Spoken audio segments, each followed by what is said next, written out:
नमस्ते बच्चों, कैसे हो? आशा कर रहा हूँ आप सकुशल होंगे और अपनी तैयारी कर रहे हैं। इससे पहले वाले वीडियो में अपने पढ़ा पादप रोग विज्ञान का परिचय। पादप रोग विज्ञान का परिचय में मैंने आपको बताया कि पादपों में होने वाले रोगों के बारे में अध्ययन पादप रोग विज्ञान। फिर इसके बाद में इसका अध्ययन कब शुरू हुआ? हमने कहा कि 1843 में इसको शुरू माना गया, जब आयरलैंड में आलू की पछेती हंगामी रोग हुआ। इसके बाद में चावल में पढ़ा, अंगूर में पढ़ा, बोडो मिश्रण पढ़ा, स्ट्रेप्टोमाइसिन एंटीबायोटिक पढ़ी और कवकों के लिए कार्बोक्सिन पढ़ी। आज अपन पढ़ेंगे परिभाषा। किसकी परिभाषा पढ़ेंगे? पादप रोग विज्ञान। आज अपन पढ़ेंगे, अभी तो अपन ने परिचय पढ़ा, आज अपन पढ़ेंगे परिभाषा। पहला परिचय।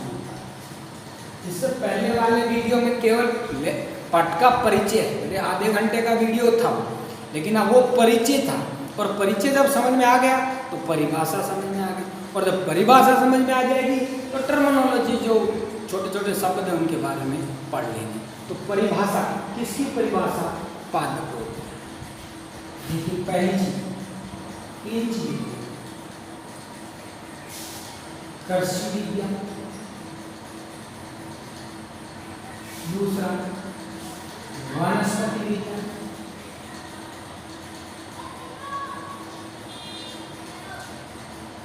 तीसरा जीव विज्ञान।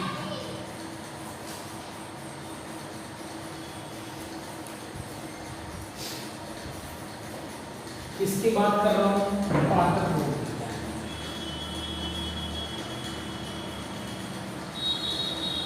पादप रोग विज्ञान, पादप रोग विज्ञान के इतिहास की चर्चा मैं कर चुका हूं। पादप रोग विज्ञान, पादप रोग विज्ञान क्या है? कृषि विज्ञान, वनस्पति विज्ञान या जीव विज्ञान की वह शाखा।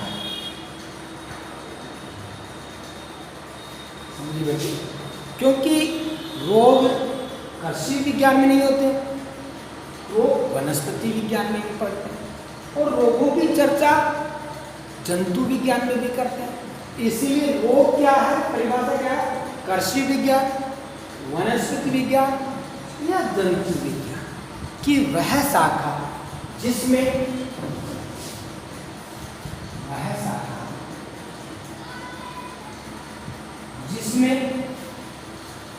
अभी रोग कारक या पोषक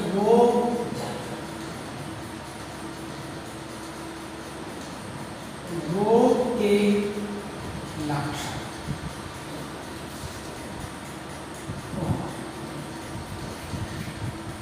रोग वह शाखा जिसमें रोग कारक या रोग के लक्षण, हानि तथा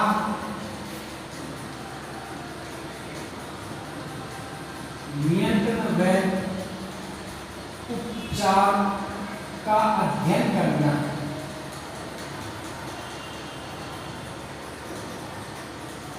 उपचार का अध्ययन करना ही क्या कहलाता है?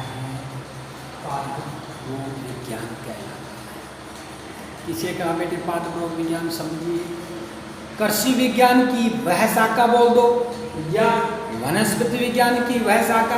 अगर अपन कृषि में पढ़ रहे हैं तो कृषि विज्ञान बोलेंगे, अगर वनस्पति में मैं पढ़ा रहा हूँ तो वनस्पति विज्ञान, और अगर मैं जंतुओं में पढ़ा रहा हूँ तो जंतु विज्ञान। तो कृषि वनस्पति या जीव विज्ञान की वह शाखा जिसमें रोग कारक या रोगजनक, रोग कारक या रोगजनक क्या होते हैं बेटे? जिनके कारण रोग उत्पन्न होता है, जिन कारकों के कारण रोग उत्पन्न होता है उसे रोग कारक कहते हैं। जैसे कोई भी होता है, जैसे अपन जंतुओं में देखें, मानव में देखें, जैसे मैं कहूँ नॉर्मल, जैसे रोग चल रहा है हमारा, जैसे जुखाम है, जुखाम एक वायरस है, लेकिन कौन से वायरस से? राइनो वायरस के द्वारा। तो राइनो वायरस क्या है बेटा? रोग कारक। तो रोग कारक शाखा में किसका बेटे? रोग कारक, या उनको जनक कहेंगे। रोगों के लक्षण, उनसे होने वाली हानि तथा उन रोगों के नियंत्रण व उपचार का जो अध्ययन किया जाता है उसे पाद रोग विज्ञान कहते हैं। ऐसा नहीं कि एक चीज का, यहाँ रोग कारक का भी अध्ययन करेंगे, उसके लक्षण का भी अध्ययन करेंगे, उससे उत्पन्न होने वाली हानि के बारे में भी पढ़ेंगे। और अब इतना होने के बाद में हमें मालूम चल गया कि लक्षण है, रोग कारक ये है, इतना हानि हो रही, तो उसके लिए क्या करेंगे? नियंत्रण करेंगे। और नियंत्रण के लिए क्या करेंगे? उपचार के बारे में जो योजनाएं बनाई जाएगी उसके अध्ययन को हम क्या कहते हैं? पाद रोग विज्ञान। तो बेटे डेफिनेशन क्या हुई? डेफिनेशन हुई कृषि विज्ञान, मनुष्य विज्ञान है, जीव विज्ञान की वह शाखा जिसमें रोगों के लक्षण, रोग कारक, उनके द्वारा होने वाली हानि और नियंत्रण उपचार का अध्ययन किया जाता है, उसे पादप रोग विज्ञान कहते हैं। ये तो हमारी हो गई पादप रोग विज्ञान की परिभाषा। आशा कर रहा हूँ समझ में आ रहा होगा। पादप रोग विज्ञान ऐसा नहीं कि पादपों में रोगों का अध्ययन, ये तो नाम से अगर इसको देखिए पादपों में रोगों का अध्ययन, तो इसको तो हर कोई कह देगा। बता पादप रोग विज्ञान किससे है? जो बिना पढ़ा हुआ व्यक्ति उसे भी कहे पादप रोग विज्ञान किसे है, तो वो भी हमें कह देगा पादपों के रोगों का अध्ययन। जबकि पादप रोग विज्ञान हमें क्योंकि परिभाषा तो एक सिस्टमेटिक होती है बेटा, परिभाषा को परिभाषा के ढंग से लिया जाता है कि न कि नाम से निकाल दे पादप रोग विज्ञान पादपों में रोगों का अध्ययन, ऐसे थोड़ी परिभाषा बनती है। ये तो एक आपको बेसिक बात हो गई कि इससे संबंधित है, तो ये हमारा पादप रोग विज्ञान। ठीक है, तो परिभाषा हो गई। अब अपन इसको आगे बढ़ाते हुए चलते हैं टर्मिनोलॉजी। अब अपन बढ़ाते हैं टर्मिनोलॉजी। ठीक है, टर्मिनोलॉजी का अर्थ होता है शब्दावली। टर्मिनोलॉजी का अर्थ होता है शब्दावली। जैसे अपन ने 11वीं में याद हो तो मेंडल की शब्दावली पढ़ी थी। जैसे अपन ने कहा कारक, मेंडल ने जीन को कारक कहा। जैसे हमने पढ़ा समयुग्मजी, विषमयुग्मजी, एकल संकर संकर, द्विसंकर संकर, एलील, वैसे जो शब्दावलियाँ थी उसी प्रकार प्लांट पैथोलॉजी में भी कुछ शब्दावलियों का उपयोग किया जाता है। उन शब्दावलियों की परिभाषा हमें याद होना चाहिए और उनका बेसिक कंसेप्ट हमें याद होना चाहिए कि परिभाषा से क्या, उस शब्द का क्या अर्थ है। शब्दावली से क्या होगा? शब्द का अर्थ निकलता है।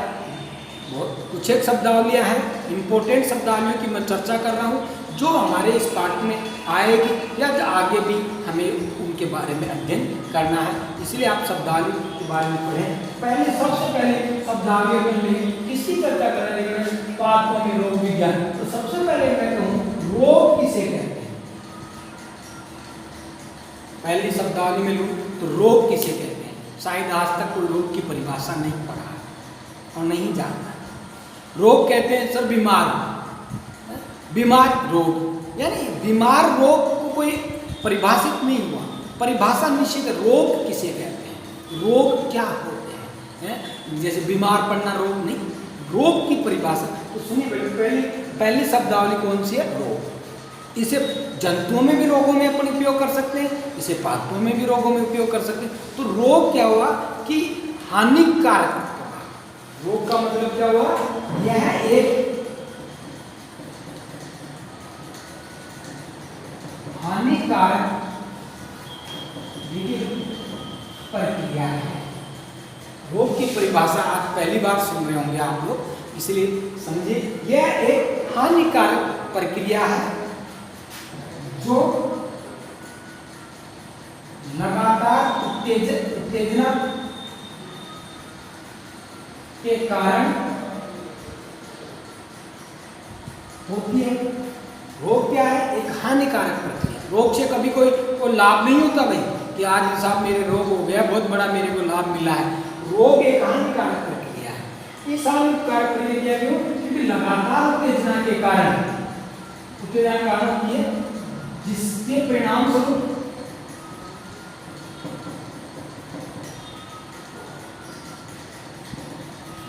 परिणाम स्वरूप क्या होता है? अब देखिए परिणाम स्वरूप क्या होगा बेटे, जिसके परिणाम स्वरूप क्या होगा? शारीरिक तथा, अब परिणाम स्वरूप को देखिए बेटे, परिणाम स्वरूप में क्या होगा? हानिकारक प्रभाव पड़ेगा, अगर सीधा का सीधा मैं कह दूं, या जिसके परिणाम स्वरूप शारीरिक लक्षण प्रकट होते हैं। अब रोग में लक्षण ही प्रकट होंगे, जिसके कारण क्या होगा बेटे? शारीरिक लक्षण प्रकट होते हैं, और प्रकट होते हैं साथ में क्या होती है? पीड़ा उत्पन्न होती है। इसे हम क्या कहते हैं? रोग कहते हैं। तो रोग क्या होता है? चाहे वो पादप हो, चाहे जंतु हो, चाहे प्राणी हो, सभी में रोगों के कारण एक ही चीज़ आ जाए। अगर मैं यूँ कहूँ कि रोग की परिभाषा बोलूँ तो ये कहूँ कि प्राणियों में रोग क्या होता है या बीमार क्या होते हैं? दैनिक जीवन की प्रक्रिया में बाधा उत्पन्न होना। जो दैनिक जीवन की हमारी प्रक्रिया है, उस प्रक्रिया में क्या होना? बाधा उत्पन्न होना क्या कहलाता है? रोग कहलाता है। लेकिन यहाँ रोग क्यों होगा? क्योंकि एक हानिकारक प्रक्रिया है, रोग हानि की ओर ले जाते हैं। और क्यों होते हैं? क्योंकि किसी उत्तेजना के कारण, वो उत्तेजना कौन करता है? रोग कारक करते हैं। किसी उन रोग कारकों के लगातार उत्तेजना के कारण क्या होती है? एक शारीरिक लक्षण प्रकट होते हैं और साथ ही में पीड़ा भी उत्पन्न होती है। इसे अपन कहते हैं रोग। ठीक है बेटे, तो पहले शब्दावली क्या है? रोग। तो आज से आप इस रोग की परिभाषा याद रखें। रोग किसे कहते हैं? कि रोग शारीरिक लक्षण और जो पीड़ा उत्पन्न होती है उसे क्या कहते हैं? रोग कहते हैं। नेक्स्ट है सेकंड पॉइंट है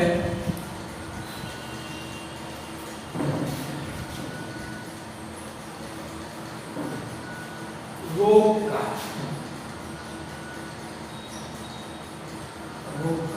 या रोग।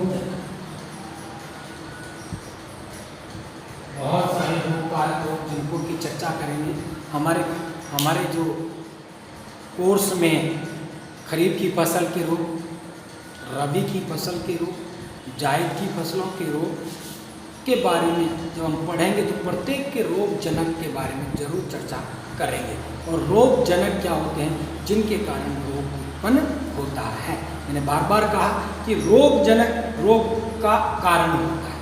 रोग जनक रोग कारक होता है जिसके कारण रोग उत्पन्न हो रहा है। लगभग हमारे सिलेबस में 45 रोगों का अध्ययन करेंगे जो हमारे कृषि के लिए उपयोगी है, जिनके बारे में हमें अध्ययन करना जरूरी है ताकि उन्हें उन रोग कारकों से कृषि को या फसल को बचाया जाए। उनमें सब में हमें रोग जनक जरूर आएगा। इसलिए रोग जनक क्या होता है? जिन कारकों के कारण या जिसके कारण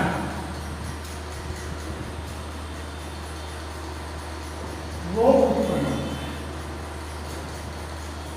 जो रोग उत्पन्न करते हैं उन्हें हम रोग कारक कहते हैं। रोग कारक जैविक भी हो सकता है, रोग कारक अजैविक भी हो सकता है, और रोग कारक मीजोबायोटिक भी हो सकता है। आगे डिस्क्रिप्ट अपन ज़्यादा अध्ययन आगे के लेसनों में करेंगे। वर्तमान में हमें इतना याद रखें कि रोग कारक क्या होता है। बार बार आएगा, इसलिए आज हमें याद हो गया जिनके कारकों के कारण रोग उत्पन्न होता है उन्हें रोग कारक कहते हैं। तो दो शब्दावली, पहली शब्दावली कौन सी बेटे? रोग हुआ। दूसरी शब्दावली हमारी रोग कारक। तीसरी शब्दावली चलते हैं परजीवी। तीसरी शब्दावली को चलते हैं परजीवी।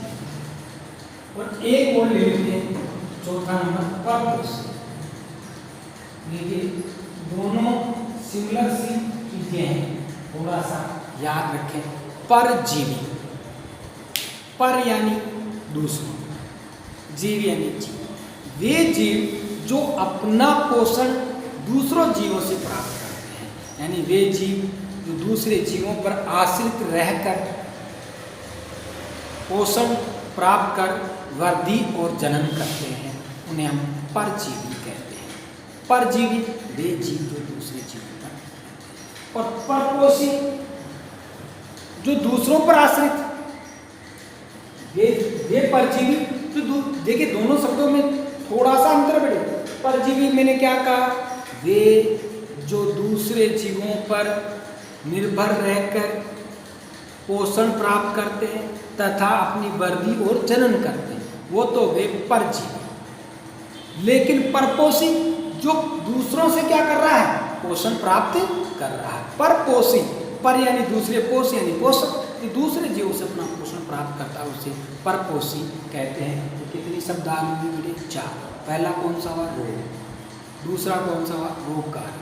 तीसरा कौन सा हुआ, परजीवी, जो दूसरे जीवों पर रहकर क्या करता है, पोषण प्राप्त करके अपनी वृद्धि और जनन करता है, उसी जीव पर है। और परपोषी जो दूसरे जीवों पर आश्रित रहते हैं उन्हें परपोषी कहते हैं। इस प्रकार आज के वीडियो में अपन एक तो पादप रोग विज्ञान की परिभाषा पढ़ी और एक पादप रोग विज्ञान की शब्दावलियों की चर्चा की। आज शेष शब्दावलियों का नेक्स्ट वीडियो लेकर के आएंगे, उसमें शेष शब्दावली भी कर लेंगे। इसके बाद में इस जो लेसन है उसमें हम जीवाणु की संरचना, कवक की संरचना, माइकोप्लाज्मा की संरचना और पादप रोग के सिद्धांतों की चर्चा करेंगे। ये पाठ बहुत ही मोस्ट है बोर्ड परीक्षा की दृष्टि से, और आपके आने वाली जो कंपटीशन है उसकी दृष्टि से भी ये बहुत ही मोस्ट है। इसलिए बड़े इसे अच्छी तरह से पढ़ें, मन लगा के पढ़ें, ताकि इसमें आने वाली हर चीज़ को दूर किया जाए, है ना। तो ये करीबन 6 नंबर के प्रश्न इस पाठ में से आपके आएंगे।